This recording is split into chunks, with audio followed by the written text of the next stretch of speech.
इस नवंबर आपके पसंदीदा वक्ता और यूट्यूबर्स मिलेंगे एक ही जगह, जयपुर डायलॉग्स एनुअल समिट 2025 में 7, 8 और 9 नवंबर। जी हाँ, राष्ट्रवादियों का महाकुंभ इस साल वापस आ रहा है। आज ही रजिस्टर करें। आप मिल सकते हैं गौरव आर्य, राजीव नारायणन, आदि अचिंत, अजय रैना, मीनाक्षी जैन, एक्स मुस्लिम साहिल, तहसीन पूनावाला, कंचन गुप्ता और 100 से अधिक वक्ता से। और यदि आप इस कार्यक्रम में आने में असमर्थ हैं तो आप इस कार्यक्रम में सहयोग दे सकते हैं।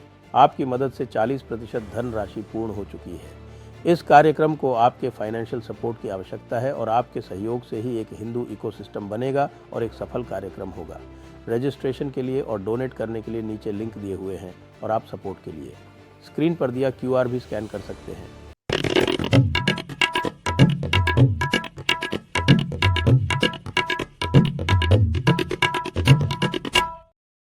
नमस्ते, आप सभी का स्वागत है आज के इस कार्यक्रम में। और आज हमारे साथ जुड़ गए हैं ओंकार चौधरी जी। हम बात करेंगे कुछ राजनीति से संबंधित विषयों की। और आप सभी से अनुरोध है कि कृपया चैनल को सब्सक्राइब कर लें, वीडियो को लाइक भी कर लें। तो सबसे पहले ओंकार जी, मैं आज की जो ताज़ा घटना है उसके बारे में आपसे बात करना चाहता हूँ कि ये मिस्टर स्टालिन जो है, करुणानिधि के सुपुत्र, जिनका एक दुर्दांत विश्व के कम्युनिस्ट नेता के नाम पे रखा गया था, स्टालिन के नाम पे, वो बिहार में क्या कर रहे हैं? और देखिए, ये वो लोग हैं, इनके सुपुत्र वो हैं जो कुख्यात हैं इस चीज के लिए, जो सनातनियों को पता नहीं क्या क्या कहते रहे हैं और उनको उनके बारे हाँ, में। कभी डेंगू कह देते हैं, कभी वायरस कह देते हैं। जी हाँ। और ये पूरा एक सिस्टम है साहब इनका। अब मुझे ये समझ में नहीं आ रहा है कि M.K. स्टालिन इससे पहले कभी बिहार में रहे हैं क्या, आए हैं क्या? जिस तरह की उनकी कॉन्स्टिट्यूंसी है, उस तरह की बिहार में है क्या? या जो उनकी विचारधारा है या जो भी वो कामकाज कर रहे हैं, उसका बिहार की जनता जनार्दन पर किसी भी तरह का कोई असर हो सकता है क्या? और ये सारे फैक्टर जब नहीं हैं तो फिर आप उनको लाए किस लिए हैं बिहार में, उनको बुलाया किस लिए है? क्या केवल ये मैसेज देने के लिए कि साहब सुदूरवर्ती एक दक्षिण राज्य के मुख्यमंत्री भी हमारे साथ खड़े हैं, यानी जो इंडी अलायंस है उसके घटक दल वो हमारे साथ खड़े हैं? तो फिर ऐसे में सवाल ये भी उठता है कि फिर ममता बनर्जी क्यों नहीं है आपके साथ बिहार में इस समय, या जो आपके दूसरे घटक सहयोगी हैं वो क्यों नहीं दिखाई दे रहे हैं? केवल दो लड़के, जैसे यूपी में 2017 में दो लड़के घूम रहे थे और बड़ा बंटाधार कराया था। कांग्रेस पार्टी 28 से 7 सीटों पर आ गई थी और समाजवादी पार्टी 225 से नीचे गिर करके 47 सीटों पर आ गई थी। वैसा ही कुछ दृश्य अब दोनों लड़के जो हैं, लालू जी का लड़का और सोनिया जी का लड़का, वो दोनों मोटरसाइकिल पर घूम रहे हैं। कभी अलग तरीके से जो है वो एक मैसेज देने की कोशिश कर रहे हैं। तो दो लड़के 2017 में फेल हो चुके बहुत बुरी तरह, बल्कि अपनी अपनी पार्टियों को ले डूबे थे। अब थोड़ा सा 2022 में अखिलेश तो संभल गए थे, 111 सीटें आ गई थी, लेकिन बहन जी के कंधे पर सारी जिम्मेदारी डाल करके राहुल गांधी ने उस चुनाव से थोड़ी सी दूरी बना ली थी, तो वो 7 से घट करके 2 सीटों पर आ गए। अब यहां पर बिहार में जब इनको दिखाई दे रहा है कि दूर दूर तक कहीं कोई पौधा उगता हुआ नजर नहीं आ रहा है, तो अब ये हाथ पैर मार रहे हैं, तरह तरह के प्रपंच रचे जा रहे हैं। SIR का विरोध, इसके अलावा जो है वोट चोरी का नारा, यात्रा यात्रा पता नहीं, वो दो तो भारत जोड़ो तोड़ो यात्रा थी, ये कौन सी यात्रा है? लेकिन नंबर 3 यात्रा कही जा रही है। और उसी तरीके से मार दुनिया भर के कंटेनर, सुख सुविधाएं वो सारी जुटा करके। 45 कंटेनर बता रहे थे हमको अनुपम जी एक हाँ जी। दिन। तो 45 ये सब कंटेनर। चीजें जो है ये चल रही हैं। और वैसे ही गांव बसाए जाते हैं शाम के समय, और वहां पर सब कुछ अपना जो है लोगों को खाने पीने के लिए परोसा जाता है। तो आनंद की अनुभूति कल प्रियंका भी गई थी, और ये बड़े आह्लादित होते हैं क्योंकि इनको लगता है कि चलो एक पिकनिक टूर है, और 6-6, 7-7, 8-8 कैमरामैन जो हैं वो चारों तरफ से इनको शूट कर रहे होते हैं। तो जैसे बच्चा जो है वो बहुत आनंदित होता है इस तरह के एडवेंचर्स जो है वो जब करता है, तो लगभग वही हाल इनका है।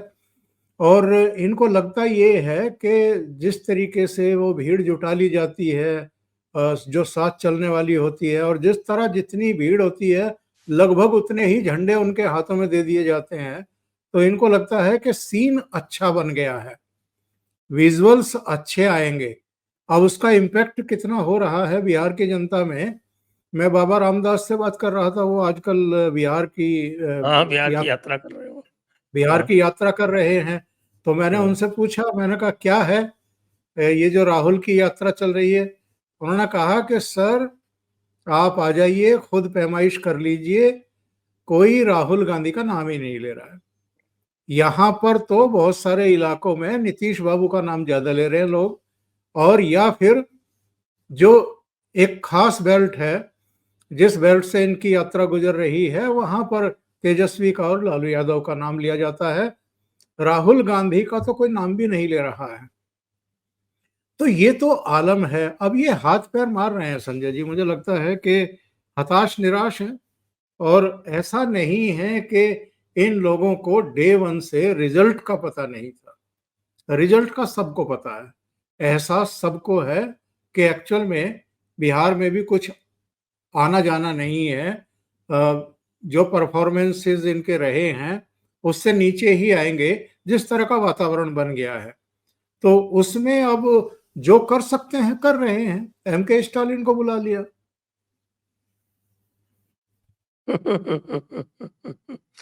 उसको भी बुला लेते। इनका जो वो दयानिधि मारन है जो कह रहा था कि साहब के बिहारी जो है यहाँ आके टॉयलेट साफ करते हैं तमिलनाडु में। कई लोग हैं, रेवंत रेड्डी भी तो है। रेवंत रेड्डी ने डीएनए की बात की थी। रेवंत रेड्डी ने कहा साहब कि तेलुगु डीएनए बिहारी डीएनए से बहुत सुपीरियर है। जी हाँ, तो उनको भी बुला लेते। अच्छा, चरणजीत चन्नी ने, उन्होंने बराबर में प्रियंका वाड्रा खड़ी हुई थी, कल अच्छा मौका था, प्रियंका भी आई हुई थी, तो चरणजीत चन्नी को भी बुला लिया होता। तो चरणजीत चन्नी ने भी बड़ी अभद्र टिप्पणी की थी बिहारियों के बारे में और उत्तर प्रदेश के भैयों के बारे में। भैये कह रहे थे वो कि भैये, इन भैयों को जो है यहाँ पैर नहीं रखने देना है, इनको यहाँ से भगाना है, कुछ इस तरह की लैंग्वेज थी उनकी। तो इनके जो कारनामे हैं, इनके जो बयान हैं, और जिस तरह की ये भाषा का प्रयोग करते रहे हैं अतीत में, वो सब चीजों, देखिए लोगों की जो मेमोरी है वो आजकल बड़ी शार्प है, याद रखते हैं। नंबर दो, सोशल मीडिया का जमाना है। लोगों की विस्मृति कहीं अगर दोष होता भी है उसमें, तो स्मृति में, तो लोग सोशल मीडिया पर वो वीडियो जारी कर देते हैं, उनको उनकी याद ताजा कर देते हैं, और उसके बाद जो है वो सब निकल करके सामने आ जाता है।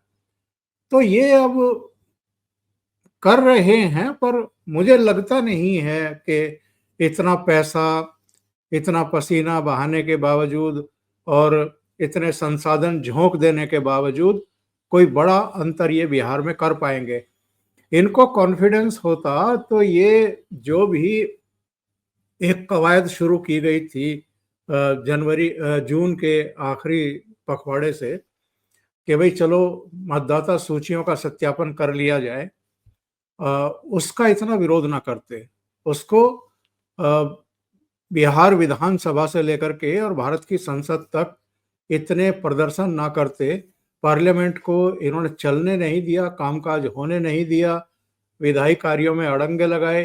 तो भीतर भी सदन के बाहर भी हमने आपने सबने देखा कि क्या इन लोगों ने जो है एक बवाल खड़ा करके रखा, तरह तरह के एलिगेशन लगाए गए। और राहुल गांधी ने करीब 13 भाषाओं के 16 अखबारों में लेख लिखा मैच फिक्सिंग का। और जो जो एक पारदर्शी कार्रवाई है और जो टाइम फ्रेम में की जा रही है, पर्याप्त समय दिया जा रहा है कि भाई अगर आपको आपत्ति है, आपके पास कुछ ऐसे नाम हैं कि जिनके गलत नाम कट गए हैं या किसी के गलत जुड़ गए हैं, तो आपके 1,63,000 के आसपास बीएलए हैं अलग अलग पॉलिटिकल पार्टियों के बूथ लेवल एजेंट, तो वो करें, शिकायतें करें। कल तक केवल 10 शिकायतें पॉलिटिकल पार्टियों की तरफ से आई हैं, केवल 10। और जो इंडिविजुअल हैं वो करीब 1 लाख के आसपास पहुंच गई हैं, जिन्होंने अपने नामों में संशोधन या पते में संशोधन या फोटो वगैरह या दूसरी चीजें, या नाम नहीं जुड़े हैं तो भाई हमारे नाम जोड़ लीजिए। लेकिन पॉलिटिकल पार्टियां बूथ लेवल पर कितनी सक्रिय हैं इससे पता चल जाता है। वो केवल नाम के बीएलए हैं, वो 10 घरों तक भी जाने को तैयार नहीं है। एक दिन में कम से कम 10 घरों तक तो आप जा सकते हो। 30 दिन का समय था, तो आप कितने घरों को कवर कर सकते हो, कितने लोगों को कवर कर सकते हो? लेकिन इतना भी नहीं कर रहे हैं। तो जब आप जड़ों से कट गए हैं पूरी तरीके से, जब लोगों से आपका राब्ता संपर्क ही नहीं रह गया है, तो फिर कितने नाटक नौटंकी और पाखंड कर लीजिए, कुछ होने जाने वाला नहीं है। जी हाँ।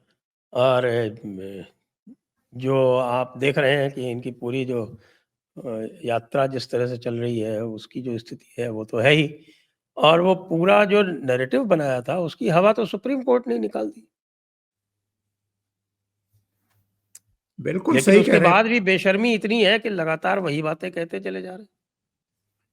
और नहीं मेरे को कोई तो मजे की बात जो है वो कल राहुल गांधी कह रहे थे, जो सुना, वो इतने मजे की बात तो मैंने कभी सुनी ही नहीं।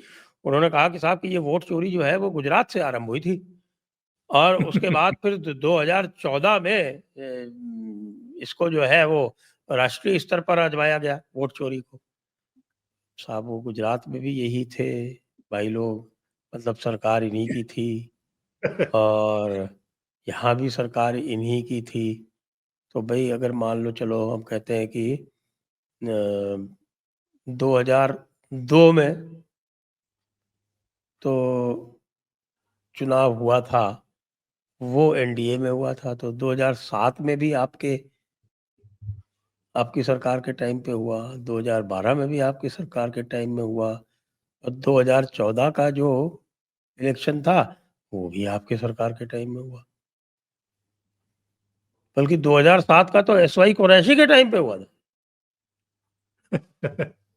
जो आजकल सबसे बड़े चैंपियन है कल कांग्रेस तो ये पार्टी भी के। कह दिया कल तो ये भी कह दिया ना इन्होंने कि भाई 2014 में भी वोट चोरी की थी बीजेपी ने। बताइए। मतलब 2012 के लगाए हुए मुख्य चुनाव आयुक्त सबसे और ऊपर आ गया साहब, 2014 तक इन्वेस्टिगेशन करें तो 2014 में तो मैं भी इलेक्शन ऑब्जर्वर था पंजाब में। तो हालात तो हमारी भी जानकारी एक्चुअली होगी कि साहब की अंबिका सोनी कैसे हार गई। जी।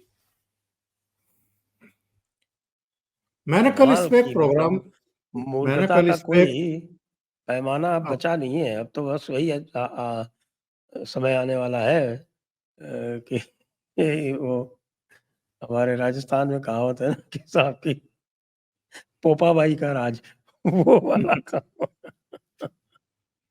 कल मैंने एक प्रोग्राम किया था इस पे, जिसमें मैंने ये कहा था कि फिर राहुल गांधी को ये बताना चाहिए कि 60 के दशक से अब तक तमिलनाडु में इनकी सरकार क्यों नहीं बनी, इनका चीफ मिनिस्टर क्यों नहीं बना।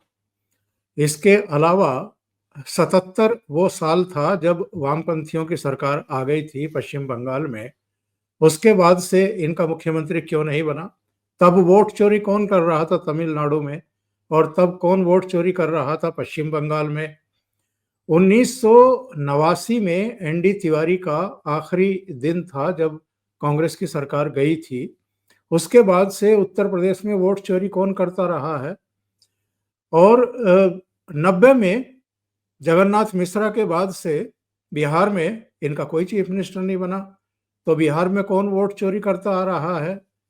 2000 के बाद से उड़ीसा में इनकी सरकार नहीं बनी। उड़ीसा में कौन वोट चोरी कर रहा था? ऐसे कई राज्य हैं जहां 15-15 साल तक केवल भारतीय जनता पार्टी की सरकार रही, इनको कामयाबी नहीं मिल पाई। वहां वोट चोरी कौन कर रहा था? अगर आप किसी की लोकप्रियता, किसी की नीतियां, किसी के नेतृत्व और उसके विजन को, उसके कामकाज को, डिलीवरी को, इन सब को वोट चोरी कह रहे हैं, तब तो आपकी डेफिनेशन, जो भी परिभाषा आपने गढ़ ली है, तो इस पर तो मतलब कोई आदमी रोना भी चाहे तो रो नहीं पाएगा, हंसेगा। तो ये आलम, आप आप जमीन पर काम करना भूल चुके हैं, आपके कार्यकर्ता जमीन पर काम करना भूल चुके हैं, आपकी पार्टी लगातार टूट रही है, लोग आपका साथ छोड़ करके भाग रहे हैं और आपकी समझ में नहीं आ रहा है कि धूल आईने पे है या आपके चेहरे पर है। तो आप कितने बहाने बनाएंगे, इतने बहाने आप बनाएं, बहुत सारी चीजें हैं जो आपके सामने आकर के खड़ी हो जाएंगी और आप उनका जवाब नहीं दे पाएंगे। अच्छा, एक मजे की बात यह है कि जो स्टालिन आके कह रहा है कि साहब वोट चोरी हो रही है, वो चीफ मिनिस्टर बना बैठा है चुनाव जीत के। और लोकसभा में भी उन्होंने सारी सीटें जीती हैं, 39 की 39 उनके गठबंधन की सीटें उन्होंने जीती हैं। तो वो किस वोट चोरी की बात कर रहा है भाई? संजय जी, प्रामाणिकता आपके बयानों में, और अगर आप कोई, ये गलतफहमी है कि आप कोई तर्क दे रहे हैं और लोगों को आप समझा लेंगे इस तरह की बातें करके, तो मुझे लगता है कि आपको राजनीति में रहना ही नहीं चाहिए। और ये संयोग कह लीजिए, दुर्योग कह लीजिए, कि जितने भी ये चेहरे हैं, ये सब वंशवादी चेहरे हैं। ये इनके पिताजी राजनीति में रहे, खानदानशाही चलती रही, संगठनों पर इनका वर्चस्व रहा। कभी इन्होंने खुद जाकर के जमीन पर संघर्ष किया हो उस तरीके से, ऐसा भी नहीं है। कुछ अपवाद जरूर हैं। जगन मोहन रेड्डी को अपनी जमीन तैयार करने के लिए लंबी यात्रा करनी पड़ी थी वहां पर, लेकिन वहां तो तमिलनाडु में तो स्थितियां ही दूसरी हैं। जो द्रविड़ पार्टियां हैं वो आपस में ही अपना भिड़ती रही हैं और एक से निराशा होती है दूसरे को चुनते रहे हैं। तो वहां इजीली ये चीजें हो जाती हैं, सत्ता परिवर्तन हो जाते हैं।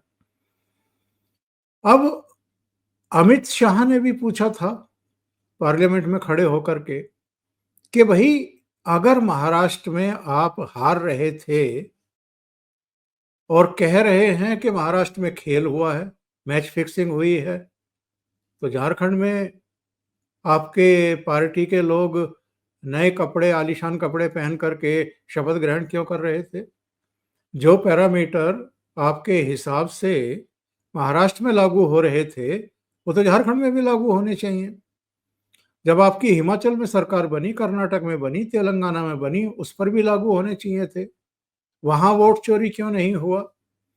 और एक सवाल सबसे बड़ा तो ये है कि नरेंद्र मोदी का वाराणसी में मार्जिन मार्जिन घट करके 1.5 लाख के आसपास क्यों रह गया? अगर वोट चोरी ही कर रहे होते, मैच फिक्सिंग बिल्कुल, ही हो रही होती, बिल्कुल। तो वहां पर वो 1.5 लाख के आसपास मार्जिन घट कर क्यों रह गया? या 272 से भारतीय जनता पार्टी 32 सीटें दूर क्यों रह गई? ये सारी चीजें तो लोगों के दिमाग में आएंगी या नहीं आएंगी? तो ये सब केवल और केवल फेस सेविंग करने के लिए। और सबसे बड़ी बात यह है कि एक्चुअल में राहुल गांधी कि करिश्माई नेता के तौर पर इस्टेब्लिश हो ही नहीं पाए। इतनी लॉन्चिंग अब तक उनकी हो चुकी है, तरह तरह के प्रयोग हो चुके हैं, हर तरीके से आजमा करके देख लिए गए हैं। वो लगातार पार्टी का बेड़ा गर्क कर रहे हैं, लगातार ही चुनाव हारते जा रहे हैं। 3 लोकसभा चुनाव, 90 से ज्यादा विधानसभा चुनाव, अभी लोकसभा चुनाव के बाद भी 5 राज्यों के चुनाव हो चुके। उनमें आप कांग्रेस पार्टी की दुर्गति देख लीजिए। चाहे आपका जम्मू कश्मीर हो, चाहे महाराष्ट्र हो या झारखंड हो। दिल्ली में तो खाता ही नहीं खुल रहा है पिछले 6 चुनाव से, लोकसभा और विधानसभा के चुनाव। हाँ, हरियाणा में जरूर आपकी 37 सीटें आई हैं, लेकिन 37 सीटें तो किसी लायक नहीं है कि आप सरकार नहीं बना पा रहे हो और कोई आपका वहां सहयोगी भी नहीं है। अपनी विफलताओं को ढांपने के लिए और इसको दूसरा रंग देने के लिए और अपने कार्यकर्ताओं नेताओं में एक भ्रम की स्थिति बनाए रखने के लिए कि भाई हम हार नहीं रहे, हमारे नेतृत्व में कोई कमी नहीं है, हमारी उछल कूद में कोई कमी नहीं है। ये तो चूंकि मैच फिक्सिंग हो रहा है चुनाव आयोग और भारतीय जनता पार्टी और नरेंद्र मोदी के बीच में, इसलिए हम हार रहे हैं। तो जो लगातार राज्य दर राज्य आपकी पराजय हो रही है, आपका जो परफॉर्मेंस आ रहा है, वो तो आप झुठला नहीं सकते, वो तो आप छिपा नहीं सकते और लोगों को आप कन्विंस नहीं कर सकते। अब सबसे बड़ी बात तो ये है, कल 7 दिन पूरे हो गए हैं चुनाव आयोग के अल्टीमेटम को। हाँ जी। मुख्य चुनाव आयुक्त ने कहा था कि भाई या तो आप माफी मांगिए पूरे देश से या आप शपथ पत्र दीजिए, उसके बाद हम जांच पड़ताल कराएंगे। राहुल गांधी दोनों चीज नहीं कर रहे हैं, बल्कि परसों तो उन्होंने एक और बहाना बना दिया कि अनुराग ठाकुर ने भी ठीक वैसी ही प्रेस कॉन्फ्रेंस की थी जैसी मैंने बेंगलुरु में की थी। तो अनुराग ठाकुर ने तो वैसा प्रेजेंटेशन खैर नहीं दिया था। ये कह रहे हैं कि अनुराग ठाकुर पर भी अब कार्रवाई क्यों नहीं हो रही है, उनसे जवाब क्यों नहीं मांगा जा रहा है, इसलिए चुनाव आयोग निष्पक्ष नहीं है। तो एक दूसरा बहाना तैयार। अब मेरा कहना यह है कि साहब, चुनाव आयोग को ये बताना होगा कि वो सिर्फ बैठ करके चेतावनी देता रहेगा कि हम कार्रवाई भी कर सकते हैं या कार्रवाई करके दिखाएगा, और कुछ नहीं करना है। चूंकि चुनाव आयोग की एक मान प्रतिष्ठा रही है तटस्थ, स्वतंत्र और निष्पक्ष चुनाव कराने की। 96 करोड़ मतदाता थे लोकसभा चुनाव में, 96 करोड़, 12 लाख से ज्यादा बूथ। और जो ये कहते रहते हैं ना कि साहब वो पर्ची से मतदान कराइए, मत पेटियां रख दीजिए और उनमें जो है मत पत्रों से चुनाव कराइए। अमेरिका की कई कॉन्स्टिट्यूंसी थी जिनमें एक एक महीने तक परिणाम नहीं आए थे। हमारे यहाँ तो 24 घंटे में सारे परिणाम सामने थे। इतनी बड़ी कवायद जो चुनाव आयोग कर रहा है। और सबसे बड़ी बात तो ये है कि भाई 2004 में पूरे देश में एक साथ पहली बार ईवीएम से मतदान हुआ और मनमोहन सिंह प्रधानमंत्री बने। दूसरा चुनाव 2009 में हुआ, फिर मनमोहन सिंह प्रधानमंत्री बने। लेकिन इनको परेशानी तब की ईवीएम से नहीं थी, इनको परेशानी फिर 2014 के ईवीएम से हो गई, फिर 2019 के ईवीएम से, फिर 2024 के। अगर आप चुन रहे हैं तो ईवीएम ठीक, चुनाव आयोग ठीक, सब कुछ ठीक। आप हार रहे हैं तो मैच फिक्स। तो ये चीजें लोगों के गले से आप नीचे उतार नहीं सकते। तो चुनाव आयोग को अब फैसला करना चाहिए और चुनाव आयोग की मान प्रतिष्ठा को कम करने, उसे बदनाम करने, उसकी मानहानि करने का केस इनके ऊपर डालना चाहिए। बिल्कुल बिल्कुल बिल्कुल। अच्छा, दूसरी तरफ ये जो अब अपने उपराष्ट्रपति जी का चुनाव चल रहा है, इसको लेकर बड़ी विचित्र स्थितियां सामने आ रही हैं साहब। 18 जज एक तरफ और 56 जज एक तरफ, और दोनों में आपस में सरपुटअव्वल। ये सुदर्शन रेड्डी जी जो हैं, इनको वाइस प्रेसिडेंट बना के जो स्वयं ये बार बार जजेस के प्रति आक्षेप किया करते थे, वो उन्होंने तो स्वयं अपने सर ही ले ली आफत। देखिए, एक सुंदर बात क्या हुई है संजय जी, पहले जो खेल दबा छुपा रहता था वो अब खुला खेल फर्रुखाबादी हो गया है। पहले ये सब चीजें दबे छिपे पर्दे के पीछे से अंजाम दी जाती थी। अब कांग्रेस और उनके सहयोगी खुल करके मैदान में आ गए हैं कि भाई हमारे पत्ते तो ये हैं।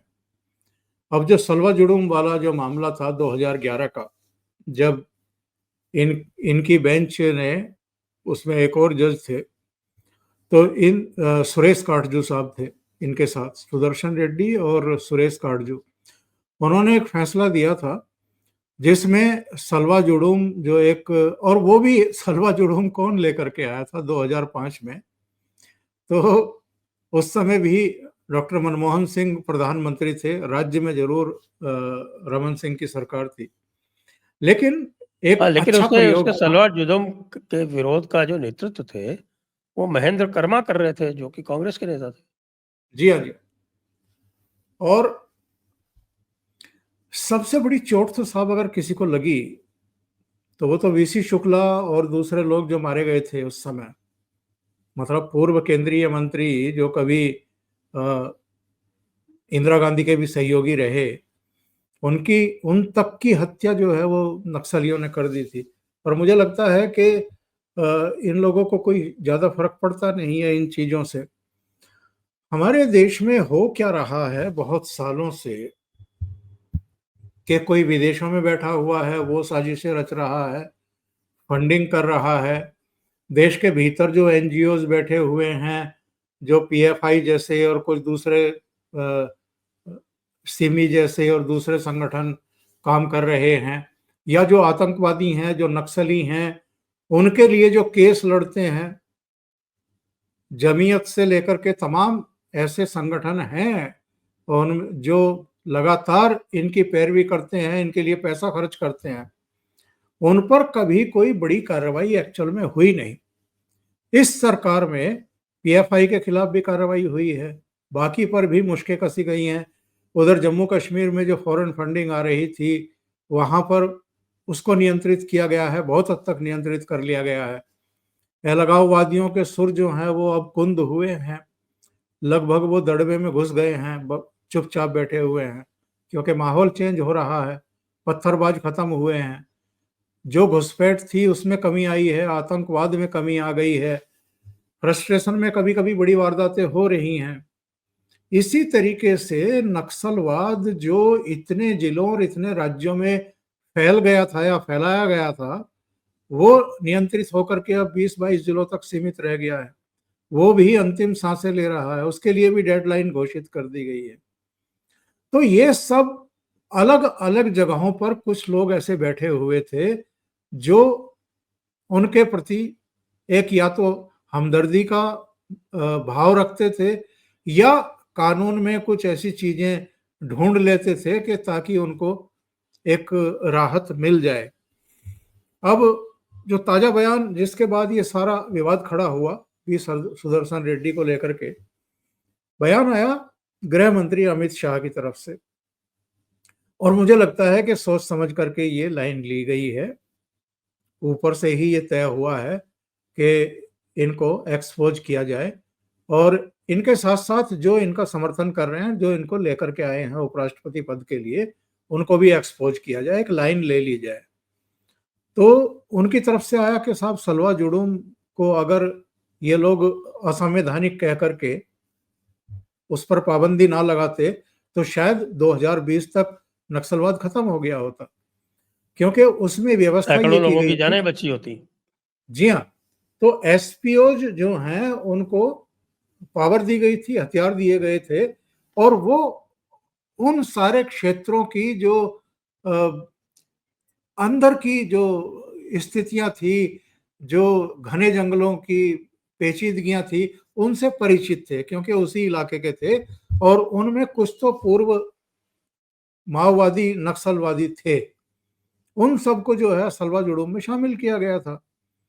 सरकार का उनको संरक्षण भी था, सहयोग भी था, हर तरह का। उसको असंवैधानिक करार दे देना और उस पर पाबंदी लगा देना, इन दोनों जज साहबों की जो बेंच थी उसके द्वारा, वो एक बड़ा झटका था नक्सलवाद के खिलाफ कार्रवाई का। इस देश में बहुत बड़ा कभी भी झटका, बहुत बड़ा कभी झटका था। 2 काम हुए थे, एक तो इन लोगों ने नंदिनी सुंदर को बचाया था और ये जी सलवा हाँ, जुडूम के ऊपर रोक लगाई थी। बिल्कुल। तो इनके वैसे तो 4-5 फैसले विवादास्पद ही रहे हैं, ये 2007 से 11 तक सुप्रीम कोर्ट के जज रहे 4 साल के आसपास। तो इनके कई फैसले उस समय विवादास्पद थे, जिनको ये कहा जाता है जी मानव अधिकारों की रक्षा के लिए इन्होंने बड़ा जो है झंडा गाड़ दिया था। और अच्छी बात ये है कि अब ये यानी कांग्रेस और इनके सहयोगी दल अब खुल करके ऐसे चेहरों को सामने लाने लगे हैं कि जी ये हैं हमारे उपराष्ट्रपति पद के उम्मीदवार। तो मेरे विचार से एक ठीक लाइन लेकर के इनको एक्सपोज किया गया है। और एक लंबा समय बीता है जब एक तरफा हमले होते थे सरकार पर, अब ऐसा नहीं है। इनकी तरफ से अगर 16 या 18 जजों ने कोई बयान जारी किया, और वो भी गृह मंत्री के खिलाफ कि साहब उनको ऐसी बयानबाजी नहीं करनी चाहिए थी, तो उनकी तरफ से भी 56 जजों का एक फरमान आ गया, काउंटर अटैक हो गया। इनका 16-18 का और उनका 56 का। इसी तरह हमने कई बार देखा है, जब राष्ट्रीय हित के मुद्दों पर बयानबाजियां होती हैं या इस तरह की लाइन ली जाती है, तो अब काउंटर अटैक होता है मोदी सरकार की तरफ से भी। यानी वहां भी एक सिस्टम तो बना लिया गया है कि अगर ये इस तरह की लाइन लेते हैं, पेशबंदी करते हैं, लोगों को खड़ा करते हैं, बयानबाजियां होती हैं, तो हम भी करेंगे, हम भी काउंटर करेंगे। तो ये बिल्कुल ठीक एक लाइन ले ली गई है। और वो टिट फॉर टैट वाली जो नीति है वो अब सरकार अपना रही है। जी। जी हाँ। बड़ा ही विचित्र सा वो बना हुआ था कल। एक तरफ 7 सुप्रीम कोर्ट के जज, दूसरी तरफ कई सारे निवर्तमान मुख्य न्यायाधीश। और ये देख देख के लग रहा था कि साहब ये क्या हो रहा है। हाँ, तो अच्छा है इन्होंने अपनी ही एक तरह से जो इस तरह से करके जो अपने कुकृत्य या कुकर्म थे उस पे ही दोबारा फोकस करवा लिया है। बिल्कुल। लेकिन ये क्यों कर रहे हैं जबकि इनको पता है कि हार तो निश्चित है। देखिए, हार भी निश्चित है और इनको ये भी पता है कि इस समय देश का माहौल और मूड वो बहुत हद तक परिवर्तित हो चुका है। जो राष्ट्रवाद है, जो सांस्कृतिक राष्ट्रवाद है, जो जो हमारे सनातनी हैं वो एकजुट हो रहे हैं, जिनमें समय समय पर ये लोग फूट डालने की कोशिश भी करते रहे हैं और लोकसभा चुनाव में कामयाब भी हुए थे साहब। फूट डालने में कामयाब भी हुए थे। राष्ट्रीय स्तर पर भी और अंतर्राष्ट्रीय स्तर पर भी एक माहौल बनाया गया था। एक पूरा एक इकोसिस्टम है जो सक्रिय हुआ था और उसका नुकसान पहुंचाने में कामयाब हुए थे। ये अलग बात है कि उसके तुरंत बाद ये बांग्लादेश की घटनाएं आरंभ हुई और फिर योगी आदित्यनाथ ने एक लाइन ली, बटोगे तो कटोगे। और कुछ घटनाएं ऐसी हो गई जिनकी वजह से फिर हरियाणा में बाजी पलटती हुई दिखाई दी और फिर बाद के चुनाव में भी उसका असर साफ साफ देखने को मिला और ये अलग थलग हो गए। अब आप कल्पना करिए संजय जी कि अगर हरियाणा में कांग्रेस पार्टी की सरकार आ जाती, तब कितना बवाल होने वाला था। दिल्ली में रोजाना हंगामे होते, प्रदर्शन होते, उन कथित किसानों की पंचायतें लगती और हरियाणा से भी ये लोग कुछ खाप पंचायतों के चौधरियों को बुला करके फिर यहीं हुक्का गुड़गुड़ाते, टीकरी बॉर्डर से लेकर के और जंतर मंतर और रामलीला मैदान पर मोदी सरकार की नाक में दम कर देते। क्योंकि फिर पंजाब से आने वाले उन उत्पातियों को कोई नहीं रोक पाता हरियाणा में। हरियाणा की जनता को सैल्यूट किया जाना चाहिए। उन्होंने जब ये 2014 के 2024 के रिजल्ट आए और पार्लियामेंट के भीतर और पार्लियामेंट के बाहर जिस तरीके की बॉडी लैंग्वेज राहुल गांधी से लेकर के सुप्रिया श्रीनेत, वो जो वो मुक्का तान करके आईटी सेल में घुसी थी, वो जो इनके जेस्चर देखे थे लोगों ने, और सदन के भीतर स्पीकर से उलझते हुए राहुल गांधी, प्रधानमंत्री पर फब्तियां कसते हुए वो जो सब देखा लोगों ने, उन्होंने सोचा कि ये तो बहुत ज्यादा एरोगेंस अब इनके दिमागों में चढ़ गई है और ये देश को एक बहुत ही गलत दिशा में लेकर के जाएंगे। तो ऐसे में जो सतर्कता हरियाणा में दिखाई दी है, उसका नतीजा है कि वो फिर आगे भी हमें देखने को मिली। और जो 2024 के नतीजों के बाद गलत दिशा में मतदाता जा सकते थे या देश जा सकता था, वहां पर ब्रेक लगे हैं। और वो मुझे लगता है कि अब चीजें आगे रुकने वाली भी नहीं है, आगे तक ये चीजें जाएंगी और जो इनकी एरोगेंस, जो इनके मंसूबे थे, वो विफल होंगे। आगे बिहार में भी आप देखेंगे, बंगाल में और भी कठिन चुनौती होगी भारतीय जनता पार्टी के सामने, क्योंकि कभी भी आप ममता बनर्जी को हल्के में ले नहीं सकते हैं। ममता बनर्जी इनसे कहीं ज्यादा, बल्कि कई गुना एक कठिन चुनौती लेकर के पेश आती रही हैं। और पिछली बार भी जब मीडिया में ये बातें होने लगी थी कि साहब भारतीय जनता पार्टी बाजी पलट सकती है, सरकार बन सकती है, तब भी उन्होंने ही बाजी पलट दी थी। और भारतीय जनता पार्टी, हालांकि मैं इसको भी कम नहीं मानता हूं कि 3 से 77 पर पहुंची थी बीजेपी, ये बहुत बड़ी उछाल थी। लेकिन अगेन मैं कहूंगा कि अभी भी वहां पर बहुत कुछ करने की जरूरत है और बहुत संकेत देने की जरूरत है। एक काम हो सकता है जिसकी चर्चाएं आजकल चल भी रही हैं। ममता बनर्जी ने इधर हाल में तो कोई नया बयान नहीं दिया है, लेकिन उन्होंने कुछ दिन पहले कहा था कि हम एसआईआर नहीं होने देंगे। तो अगर ऐसा होता है, वो नहीं होने देती हैं, या चूंकि मशीनरी तो उन्हीं की है ना जिसका इस्तेमाल चुनाव आयोग करेगा। हाँ, लेकिन उनको सस्पेंड तो करने पड़ गए, बड़ा उन्होंने रेजिस्ट किया, 3-4, लेकिन जो 4 लोग थे जो जी हाँ, जिनके सस्पेंशन के आदेश इलेक्शन कमीशन ने जारी किए थे, तो करने पड़ गए। वैसे जो आपका जो इलेक्शन का जो लॉ है, उसके अनुसार कोई भी जब इस प्रकार की कार्रवाई होती है, तो जितना भी स्टाफ होता है, वो इलेक्शन कमीशन के नीचे काम करता है। उसकी डिसिप्लिनरी प्रोसीडिंग्स और जितनी भी चीज़ें होती हैं, वो सब इलेक्शन कमीशन के पास होती हैं। तो इसमें इनको कोई रिलीफ कोर्ट से भी नहीं मिल सकती। तो जी। इसलिए इनको सस्पेंड करना पड़ गया, क्योंकि मैं दूसरी एसआईआर बात का कह रहा हूँ कार्य आरंभ कर चुके हैं। मैं कह ये रहा हूँ, मैं दूसरी बात ये कह रहा हूँ कि अगर ममता बनर्जी ने कुछ भी ऐसा करने की कोशिश की, तो जिस चीज से अब तक मोदी सरकार बचती रही है और हम जैसों की आलोचना का शिकार भी होती रही, कि भाई ये परफेक्ट केस कई बार बना है, 356 का, 356 का, 355 का, कुछ तो करिए। लेकिन सरकार कुछ कर नहीं रही थी। तो अगर ममता बनर्जी इसमें रोड़ा अटकाती हैं, किसी भी तरीके से अटकाती हैं, तो ये परफेक्ट केस होगा।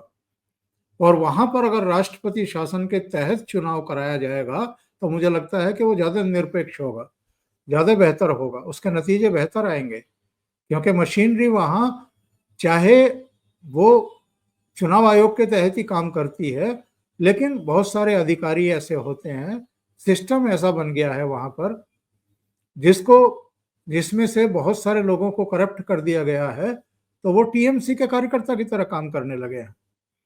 तो अगर वहां राष्ट्रपति शासन के तहत चुनाव होता है, ऐसा कोई संयोग हो जाता है, तब मुझे लगता है कि ममता बनर्जी की जो ताकत है खेल करने की, वो 50% से भी कम रह जाएगी। जी। जी, जी। अच्छा, कल एक और घटना हुई आप पे दिल्ली में, कि एक नया लेफ्टिस्ट फ्रंट बना है, पीपल्स ट्राइब्यूनल फॉर असम, और उन्होंने एक असम से बांग्लादेशियों को निकाले जाने के मसले पर एक प्रेस कॉन्फ्रेंस करने का प्रयास किया, जो कि आपके जो पुराने पापी हैं, ये हर्षमंडल और प्रशांत भूषण, यही सब उसमें थे। साथ में कि वो सैयदा हमीद वो भी आ गई थी, और एक दो सारी जमीन अल्लाह की है। सारी जमीन अल्लाह की है। हम्म। और साथ में वहाँ पर एक पहली बार मैंने देखा कि ये तो इन लोगों का एक प्रिविलेज है, बल्कि ये तो इसको अपना विशेषाधिकार मानते हैं कि जहाँ चाहेंगे वहाँ पर धरना करेंगे, प्रदर्शन करेंगे, मीटिंग करेंगे, प्रेस कॉन्फ्रेंस करेंगे। लेकिन कल इनकी प्रेस कॉन्फ्रेंस में साहब एक हिंदू सेना नाम का संगठन पहुँच गया और उसने इन लोगों की धज्जियाँ उड़ा दी। तो ये घटना आपको कुछ अभूतपूर्व नहीं लगती है? या फिर इसमें जो है आपको हेमंत विश्व शर्मा की छाया दिखाई पड़ती? देखिए, मैंने कहा अभी थोड़ी देर पहले कि पहले एक तरफा चीजें होती थी, अब काउंटर होने लगे हैं। तो मुझे लगता है कि जानकारी तो सब कुछ होती है कि किसका कहाँ कार्यक्रम होने वाला है। खुफिया तंत्र भी संवेदनशील होता ही है, वो भी जानकारी देता है। इसके अलावा अगर आप बुकिंग कर रहे हैं किसी प्रोग्राम के लिए, तो बुक करने वाला भी एक तंत्र है, ऊपर तक सूचनाएं जाती हैं। तो पर्याप्त समय होता है, अगर आप काउंटर करना चाहते हैं तो वो रणनीतियां बन जाती हैं, प्रदर्शन वगैरह जो है वो। और जोरदार था, उनके प्ले कार्ड काफी आकर्षक थे, उस पर काफी कुछ लिखा हुआ था। तो ये मुझे लगता है कि कहीं से कोई फंडिंग हुई होगी साहब। और संगठन एक क्या कई बनाए जा सकते हैं, पार्टियां भी कई बनाई जा सकती हैं। लेकिन असम में वहां तो हिमंता बिस्वा शर्मा बैठे हैं, तो वो अलग तरीके से स्वागत करेंगे इनका, अगर ये वहां जाकर के जमीन पर कुछ किसी तरह की कोई नाफरमानी करेंगे, कार्रवाई करेंगे या कानून को तोड़ने की कोशिश करेंगे। एक बार एक एंकर ने योगी आदित्यनाथ से पूछ लिया था कि राकेश टिकैत लखनऊ जाने की बात कह रहे हैं।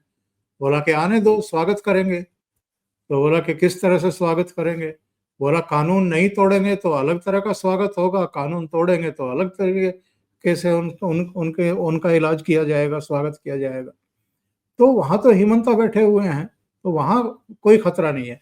हाँ, ये फिर से मैं कहूंगा कि एक सिस्टम है जो इस तरह के तत्वों को एकत्र करता है, हताशा में, निराशा में, और अपनी नाकामियों के चलते तरह तरह के जमूरों को सक्रिय किया जाता है चुनाव से पहले ही। और उनकी जिस तरह की फंडिंग होती रही है, कहाँ कहाँ से होती रही है, वो किसी से दबा छिपा नहीं है। एक बात मैं कहता हूं संजय जी, ये इस समय जो हम दो लड़के देख रहे हैं बिहार में घूमते हुए, ऐसा नहीं है कि राहुल गांधी को या उनकी टीम को या उनके करीबियों को ये पता नहीं है कि बिहार का नतीजा क्या आने वाला है। कम से कम कांग्रेस के पक्ष में क्या नतीजा आने वाला है, ये तो उनको बहुत अच्छे तरीके से समझ है। तेजस्वी के तो पक्ष में ये भी कोई बहुत अच्छा नहीं आएगा, क्योंकि जी हाँ। आज तो बड़े मजे की बात हुई है कि देखिए स्टालिन को बुलाया किसने? स्टालिन को बुलाया राहुल गांधी ने। और आज जो तेजस्वी के जितने भी पोस्टर हैं उसमें से स्टालिन गायब है, उसमें नहीं है स्टालिन। मैं असम तक पहुंच रहा था बिहार के जरिए। ये बिहार में जितनी बयानबाजी और जितनी ये मोटरसाइकिलबाजी और ये जो कुछ चल रहा है इस समय, ध्वज लहरा रहे हैं, ये माहौल बनाया जा रहा है केवल असम के लिए और केरल के लिए। देखिए, केरल में दूसरी बार निरंतरता में वाम मोर्चा की सरकार बन गई थी। आमतौर पर यह धारणा है कि 5 साल में सत्ता बदल जाती है। नहीं बदल पाए थे राहुल गांधी, इसके बावजूद नहीं बदल पाए क्योंकि लोकसभा चुनाव में अच्छा किया था, और इसके बावजूद आप विधानसभा में कुछ नहीं कर पाए। वाम मोर्चा की फिर से सरकार बन गई। असम में भी पहले सोनोवाल थे मुख्यमंत्री, उसके बाद दूसरी बार जब सरकार बनाने का मौका आया तो हिमंता को आगे किया गया, सोनोवाल को केंद्र में लिया गया। और हिमंता ने वहां बहुत काम किया है, बहुत बड़ा काम किया है। बुलडोजर के जरिए भी, और दूसरा जो भी उन्होंने डेमोग्राफिक चेंज हो रहे थे और जो खतरे पैदा हो रहे थे उस मोर्चे पर भी। अगर ये असम में इस बार भी तीसरी बार भी फेल हो जाते हैं तो राहुल गांधी की लीडरशिप पर अब गंभीर प्रश्न कांग्रेस के भीतर से उठने शुरू होंगे कि भाई तीसरी बार आप हरियाणा जैसे राज्य में हार गए और तीसरी बार आप असम में भी हार गए, तो फिर ये मैच फिक्सिंग वाले आरोप और ये ईवीएम और ये सारा कुछ जो ड्रामा चल रहा है इसका कोई मतलब नहीं रह जाता है। तो जितनी ये दूसरी पीड़ा तरफ दिखाई दे, शुभेंदु अधिकारी ने अभी एक स्पीच में ये क्लेम किया कि हमने 4 लाख बांग्लादेशियों को पुश बैक किया है, और उसके लिए उन्होंने ना केवल बीएसएफ को धन्यवाद दिया, उन्होंने बॉर्डर गार्ड्स बांग्लादेश बीजीबी उसको भी धन्यवाद दिया। अभी तो संजय जी जब ये एसआईआर होगा पश्चिम बंगाल में, आप देखेंगे जो सूचनाएं आ रही हैं 1.5 से 2 करोड़ के आसपास,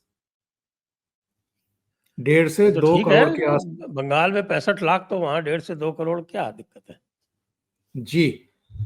तो इनके असली खेल अब निकल करके सामने आ रहे हैं, और अच्छा हुआ ये पहलगाम की घटना के बाद जो एक कवायद शुरू की थी मोटा भाई ने, अमित शाह ने, वो अब रंग लाती हुई दिखाई दे रही है।